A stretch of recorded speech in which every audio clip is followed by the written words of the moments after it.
Hello friends, दोस्तों करीब एक हफ्ते पहले मैंने एक वीडियो पोस्ट की थी कि जिसमें कहा था कि अगर आरोपी चेक देने से पहले उसके पीछे सिक्योरिटी चेक का रिमार्क लिख दे तो तब 138 के केस में उसका बचाव हो सकता है। और इस वीडियो पर बहुत सारे कमेंट्स आए हैं।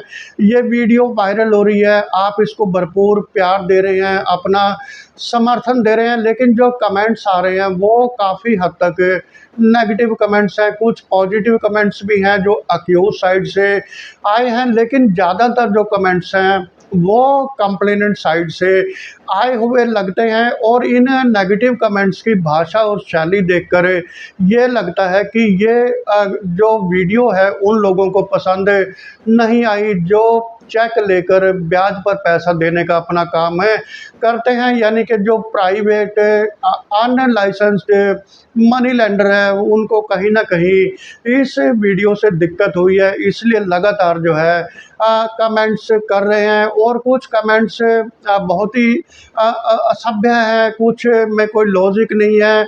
और काफ़ी सारे कमेंट्स का जो नटशेल है वो ये है कि ये वेस्ट वीडियो है, यूजलेस है, फेक है, फॉल्स है, और भी बहुत सारी चीज़ें उन्होंने कही हैं। ये मैं आपको जो है कमेंट्स मैंने कुछ शॉर्ट लिस्ट किए हैं, हालांकि सैकड़ों कमेंट्स इस पर आए हैं, लेकिन जो कुछ जो कमेंट्स हैं वो मैंने शॉर्ट लिस्ट किए हैं जिनका मैं जवाब देना ज़रूरी समझता हूँ कि क्या उस वीडियो का भाव था और क्या इनके कमेंट्स हैं जिन पर मुझे जो है हस्तक्षेप करना ज़रूरी लगता है। तो दोस्तों एक एक करके मैं पहले आपको कमेंट पढ़ के सुनाता हूँ कि क्या इन लोगों का कहना है।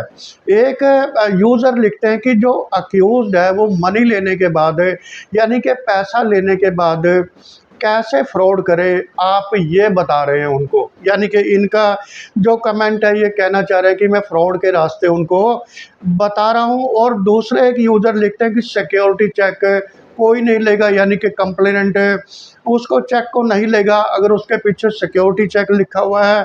और एक ने लिखा कि क्या आपको इस पर केस लो प्रोवाइड कर सकते हैं या नहीं कर सकते। एक और यूज़र लिखते हैं कि पैसा उधार देने वालों का बचाव कर रहे हैं आप, यानी कि मैं उन लोगों का बचाव कर रहा हूं जो पैसा ले लेते हैं और बाद में उधार वापस नहीं करते। एक यूज़र लिखते हैं कि क्या आपने देनदार को बेवकूफ़ समझा हुआ है कि वो सिक्योरिटी चेक लिखा हुआ चेक लेगा और उसके बदले में अक्यूज को पैसा देगा। एक अन्य यूज़र लिखते हैं कि सिक्योरिटी चेक क्या कोई गहना है जिसे पाकर शिकायतकर्ता खुश हो जाएगा कि उसकी रकम डबल हो जाएगी। यानी कि ये भी बहुत ही नेगेटिव कमेंट है। एक अन्य यूज़र लिखते हैं कि कई कई साल तक जो अक्यूज्ड है वो कोर्ट में पेश नहीं होता चेक बाउंस का केस करने के बाद, और चक्कर लगाने पड़ते हैं कंप्लेनेंट को कोर्ट में अपना पैसा निकलवाने के लिए। और इन्होंने मुझे एक सलाह भी दी है कि आप लोगों को पैसा उधार देना शुरू कर दो, तो आप ऐसी सलाह देना भी आप भूल जाओगे। एक अन्य यूज़र लिखते हैं कि ये बहुत ही फॉल्स इन्फॉर्मेशन है, झूठी इन्फॉर्मेशन है। एक लिखते हैं कि मैं लोगों को मिसगाइड कर रहा हूँ ऐसी वीडियो लोगों को दिखाकर। और एक अन्य लिखते हैं कि आप सिक्योरिटी चेक से संबंधित पहले कानून सीखें उसके बाद इस पर वीडियो बनाएं। और एक भाई साहब ने, यूज़र ने, तो बहुत ही पर्सनल कमेंट्स मेरे ऊपर किए हैं, लेकिन क्योंकि जो है ये देश एक प्रजातांत्रिक देश है, यहाँ पर सबको अपनी बात रखने का, कहने का हक है। और मैं पब्लिक डोमेन में काम करता हूँ, इसलिए मुझे ऐसे जो कमेंट्स हैं उनमें कोई ऑब्जेक्शन नहीं है। लेकिन ये ज़रूरी समझता हूँ कि जिस तरह का जो है भाव उन्होंने लिया है अपने कमेंट्स में, इसका ये अर्थ है कि वो वीडियो बिल्कुल नहीं समझे, कानून बिल्कुल नहीं समझे और अपनी मर्ज़ी से अनाप शनाप उस पर अपने कमेंट करने शुरू कर दिए। लेकिन एक जो यूज़र हैं वो अक्यूज साइड से लगते हैं, उन्होंने लिखा है, उनका नाम दिलनाथ सिंह है। वो कहते हैं कि जो 90% चेक बाउंस के केस हैं वो झूठे होते हैं, सूदखोर ने आतंक मचाया हुआ है। और ये आगे अपने कमेंट में लिखते हैं कि सूदखोर हमेशा जो गरीब है उसके साथ अन्याय करते हैं, दोगुना पैसा वसूल करते हैं, 10% मंथली ब्याज लेते हैं और हमेशा चेक का मिसयूज़ करते हैं। तो दोस्तों ये कुछ मैंने कमेंट्स आपको पढ़कर सुनाए जो मेरी वीडियो पर आ रहे हैं, लेकिन मैं अब जो रियल मुद्दा है उस पर आता हूँ कि मेरी उस वीडियो का भाव क्या था। सिक्योरिटी चेक लिखने से क्या जो कंप्लेनेंट है उसका पैसा वापस नहीं मिलेगा? क्या अक्यूज़्ड बरी होकर भाग जाएगा? तो दोस्तों ये सब मैं आपको इस वीडियो में बताने वाला हूँ और माननीय सुप्रीम कोर्ट की सिक्योरिटी चेक को लेकर क्या ऑब्जर्वेशंस हैं, क्या जजमेंट है, ये भी मैं आपको इस वीडियो में बताने वाला हूँ। तो दोस्तों वीडियो में आगे बढ़ने से पहले मैं आपसे रिक्वेस्ट करूंगा कि अगर आप मेरे चैनल पर नए हैं और आपने अभी तक चैनल को सब्सक्राइब नहीं किया है तो प्लीज़ चैनल को सब्सक्राइब कर लें। अगर आपको वीडियो इन्फॉर्मेशन अच्छी लगे तो उसे लाइक और शेयर करना मत भूलें और साथ में बेल आइकन का बटन भी ज़रूर प्रेस कर दें ताकि आने वाली वीडियोस के नोटिफिकेशन आपको उसी वक्त मिलते रहें। तो दोस्तों मैं आगे बढ़ने से पहले आपको ये बताना चाहूँगा कि ये चैनल मैंने लोगों को कानूनी ज्ञान है वो देने के लिए बनाया हुआ है और मुझे जानकर ये खुशी होती है कि मेरे चैनल के माध्यम से सैकड़ों लोगों को रिलीफ मिला है, चाहे वो सरफेसी एक्ट के तहत मिला है, रोड एक्सीडेंट के केसेस में मिला है या उनको कोई दूसरी मैंने लीगल टिप्स दी हैं, उनके धन्यवाद आते हैं। किसी का मकान ऑक्शन होने से बच गया, किसी को दूसरा रिलीफ मिला। तो मैं यहाँ कहना चाहता हूँ कि मेरा यहाँ पर किसी के प्रति कोई द्वेष, किसी के प्रति कोई प्रेम नहीं है, बल्कि ये बहुत ही न्यूट्रल वे में मैं अपनी वीडियोज़ पेश करता हूँ और मेरा मकसद यही होता है कि ज़्यादा से ज़्यादा लोग मेरी वीडियो देखकर अपने केस में उसका फ़ायदा उठाएं। और मेरा मतलब मकसद ये नहीं होता कि मैं कंप्लेनेंट के साथ हूँ चेक बाउंस के केस में या अक्यूज्ड के साथ हूँ, बल्कि जो लॉ की पोजीशन है, लीगल पोजीशन है, माननीय सुप्रीम कोर्ट की जजमेंट्स हैं, हाई कोर्ट की जजमेंट्स हैं, डिस्ट्रिक्ट कोर्ट की जजमेंट्स हैं, उनके आधार पर मैं अपनी वीडियो बनाता हूँ। तो दोस्तों अब बात आती है कि सिक्योरिटी चेक की क्या एनफोर्सेबिलिटी है, क्या जो है उसकी मेंटेबिलिटी है। सबसे पहले मैं आपको ये बताना चाहता हूँ कि जब अक्यूज्ड और कंप्लेनेंट के बीच में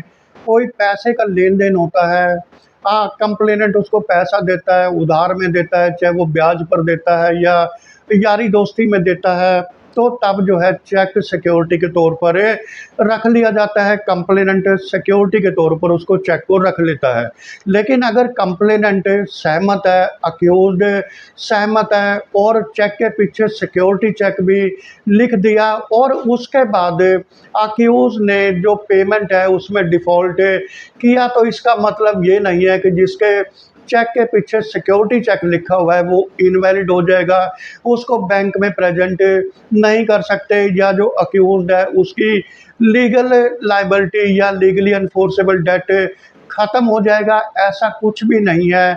चाहे सिक्योरिटी चेक पीछे लिखा हो या ना लिखा हो, अक्यूज्ड तब भी जो है उस चेक को बैंक में प्रेजेंट कर सकता है और तब भी 138 का केस बनेगा अक्यूज्ड के ऊपर, उसमें उसका कोई बचाव नहीं। तो अगर सिक्योरिटी चेक पीछे लिखेंगे भी तब भी जो लीगल एनफोर्सेबिलिटी है चेक की वो वैलिड रहती है, वहाँ पर कोई भी उसका जो है कंप्लेनेंट का नुकसान नहीं होता। और मैं तो यहाँ तक कहूँगा कि जब कंप्लेनेंट पैसे देता है, चेक लेता है, ब्लैंक चेक, साइंड चेक, तो उसके साथ अगर वो एक एग्रीमेंट भी बनवा ले अक्यूज के साथ पैसे के लेन देन का, या उसके साथ जो है कोई प्रोनोट वगैरह पे साइन करवा ले, या उसको ऑनलाइन पेमेंट करे जिसका रिकॉर्ड बैंक में या पेमेंट की रिसीट पर सिग्नेचर करवा ले अक्यूज के, तो तब जो है आपके पास एक बहुत ही इम्पेकेबल एविडेंस रहेगा रिकवरी के लिए। आपको केवल चेक के भरोसे नहीं बैठना पड़ेगा।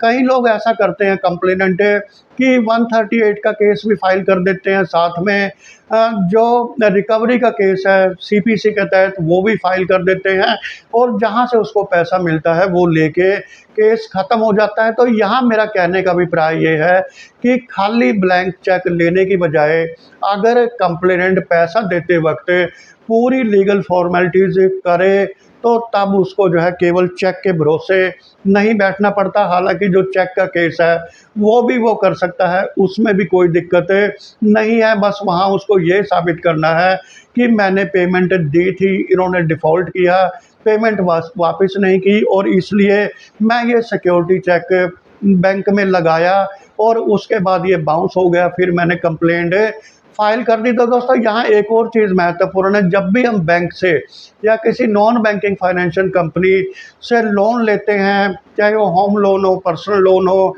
बिजनेस लोन हो, एग्रीकल्चर लोन हो, किसी भी तरह का लोन हो, वहाँ पर भी हम ब्लैंक चेक देते हैं, उनको भी सिक्योरिटी चेक कहा जाता है। लेकिन आपने कभी सुना है कि अगर बैंक का पैसा नहीं गया उनके पास, रिकवरी नहीं हुई या जो अक्यूज़्ड है उसने डिफ़ॉल्ट कर दिया बोरोवर ने, क्या तो बैंक ने वो सिक्योरिटी चेक इस्तेमाल नहीं किया हो? करते हैं, वो सिक्योरिटी चेक को इस्तेमाल करते हैं, पूरा का पूरा अमाउंट भर कर बैंक में लगाते हैं, वो भी 138 के तहत मेंटेनेबल है, उसकी भी एनफोर्सेबिलिटी उतनी ही है। माननीय सुप्रीम कोर्ट ने Sampali Satyanarayana Rao versus Indian Renewable Energy Development Agency Limited के केस में कहा था, जो सिक्योरिटी चेक से संबंधित था।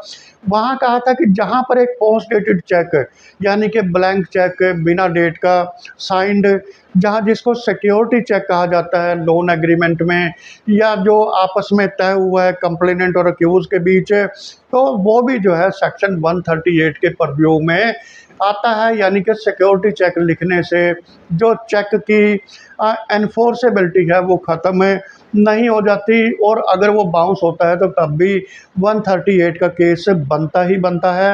एक और केस है Shripati Singh versus State of Jharkhand, Sunil Todi versus State of Gujarat. यहाँ पर ये होल्ड किया गया कि अगर सिक्योरिटी चेक डिसऑनर होता है तो तब भी 138 की जो प्रोसीडिंग्स है वो फ्लो करेंगी, यानी कि उसका केस बनेगा। और माननीय सुप्रीम कोर्ट ने होल्ड किया था कि सिक्योरिटी चेक अगर किसी लोन के लिए लोन लेने के लिए दिया जाता है और वो जब मैच्योर हो जाता है प्रेजेंटेशन करने पर जो बैंक में प्रेजेंट करने पर, और डिफ़ॉल्ट होता है जब अक्यूज़ का, तो जब वो डिसऑनर होता है तो सिक्योरिटी चेक चाहे वो हो या नॉर्मल चेक हो, तब भी जो है सेक्शन 138 की कंप्लेंट लाइबल होगी। यानी कि वहाँ पर कोई भी कॉम्प्रोमाइज़ नहीं है, लॉ में ऐसा इसका कोई भी प्रोविज़न नहीं है कि जहाँ पर सिक्योरिटी चेक लिखा हो वहाँ पर जो है वो केस नहीं बनेगा। अब दोस्तों बात आती है कि मैंने क्यों सुझाव दिया कि जो चेक के पीछे है वो सिक्योरिटी चेक लिख लें, क्योंकि अगर कंप्लेनेंट की इंटेंशंस क्लियर हैं, अक्यूज्ड और कंप्लेनेंट दोनों एग्री करते हैं और कंप्लेनेंट को भरोसा है कि मेरा पैसा वापस आ जाएगा, और उसने कई सारे जो डॉक्यूमेंट्स हैं, लीगल डॉक्यूमेंट्स, एफिडेविट, पेमेंट रसीद या कोई गवाह वो कर लिए हैं, तो तब सिक्योरिटी चेक अगर लिखा होगा तो कंप्लेनेंट को लंबा वेट कोर्ट में नहीं करना पड़ेगा अपनी रिकवरी के लिए। क्योंकि जो देश में सबसे ज़्यादा जो चेक बाउंस के केस इस टाइम पेंडिंग है, अगर आपको मैं इसका डाटा बताऊं, जो क्रिमिनल केसेस हैं उसका टोटल 8% सिर्फ चेक बाउंस के केस हैं। यानी कि 35 लाख से ज़्यादा केस कोर्ट में, इंडियन कोर्ट्स में पेंडिंग है केवल चेक बाउंस को लेकर। और जो टोटल केस हैं 51 मिलियन है, यानी कि 5.1 करोड़ केसेस हैं, और 87% केस जो है वो जो डिस्ट्रिक्ट कोर्ट है वहाँ पर पेंडिंग पड़े हैं। डिस्ट्रिक्ट कोर्ट मतलब जहाँ पर हम चेक बाउंस का केस प्रेजेंट करते हैं, कंप्लेंट प्रेजेंट करते हैं पैसे की रिकवरी के लिए। तो दोस्तों यहाँ पर इस वीडियो का भाव ये था कि अगर आप सिक्योरिटी चेक लिखोगे अक्यूज्ड चेक के पीछे, उसका कोई भी नुकसान है जो कंप्लेनेंट है उसको नहीं होगा, बल्कि वो लंबे लीगल प्रोसीजर से बच पाएगा।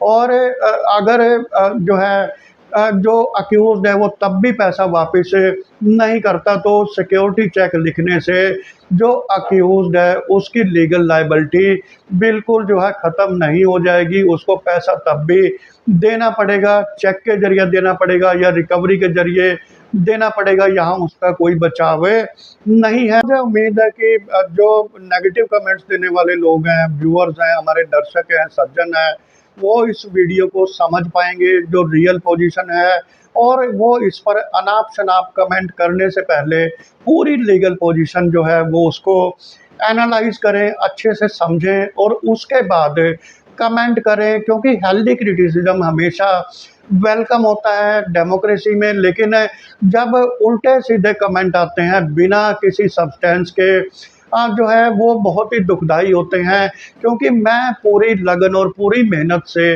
अपने दर्शकों को जो बेस्ट लीगल नॉलेज है, बेस्ट लीगल टिप्स है, वो पहुंचाने की कोशिश हमेशा करता हूं। तो दोस्तों, आज की इस वीडियो में इतना ही। मिलता हूं एक नई वीडियो के साथ।